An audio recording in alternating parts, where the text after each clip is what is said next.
Hi అండి. Hello అందరికీ. ఈరోజు మార్కెట్ నుండి మంచి రొయ్యలు అయితే తెచ్చారండి. చాలా బాగున్నాయి రొయ్యలు. అందుకని రొయ్యల బిర్యానీ అయితే చేశానన్నమాట. చాలా రుచిగా వచ్చిందండి. మనం బయట నుంచి తెచ్చుకునే బిర్యానీ కన్నా చాలా రుచిగా ఉంది. చాలా సింపుల్గా ఈజీగా చేసేసుకోవచ్చు. మరి దీన్ని ఎలా చేయాలో చూద్దామా. దీనికోసం 1/2 కిలో రొయ్యపప్పు అయితే తీసుకున్నాను అనమాట. శుభ్రంగా కడిగి ఒక గిన్నెలో వేసుకుని 2 టీ స్పూన్ల కారము, 1 టీ స్పూన్ ఉప్పు, 1/2 టీ స్పూన్ పసుపు, ఒక బద్ద నిమ్మరసము వేసుకుని కలుపుకొని పక్కన పెట్టుకోవాలి ఒక అరగంట పాటు. తర్వాత ఒక గ్లాస్ బియ్యం తీసుకుని ఒక గిన్నెలో వేసుకుని 2-3 సార్లు శుభ్రంగా కడిగి నీళ్లు వేసుకుని నానబెట్టుకుని పక్కన పెట్టుకోవాలి. ఇవి కూడా ఒక అరగంట పాటు నానబెట్టుకోవాలి. ఇప్పుడు మసాలా సిద్ధం చేసుకుందాము. 2 టేబుల్ స్పూన్ల ధనియాలు, 1 టీ స్పూన్ జీలకర్ర, 1 టీ స్పూన్ సోంపు, 5 ఇలాచీలు, 5-6 లవంగాలు, చిన్న దాల్చిన చెక్క ముక్క, 1 టీ స్పూన్ గసగసాలు, అర టీ స్పూన్ మిరియాలు, ఒక నల్ల ఇలాచి, కొంచెం జాపత్రి, బిర్యానీ పువ్వు, స్టార్ అనాసు వేసుకుని ఈ మసాలాలన్నీ మిక్సీ గిన్నెలో వేసుకుని మెత్తగా పొడి చేసుకోవాలి.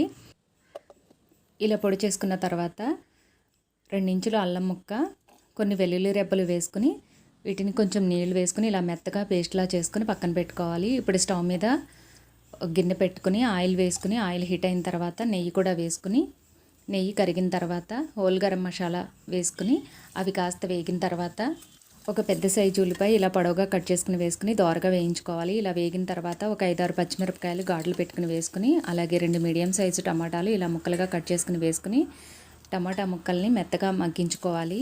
ఇలా మెత్తగా ఉడికిన తర్వాత మనం ముందుగానే సిద్ధం చేసుకున్న మసాలా పేస్ట్ని వేసుకుని పచ్చివాసన పోయే వరకు ఇలా మగ్గించుకోవాలి.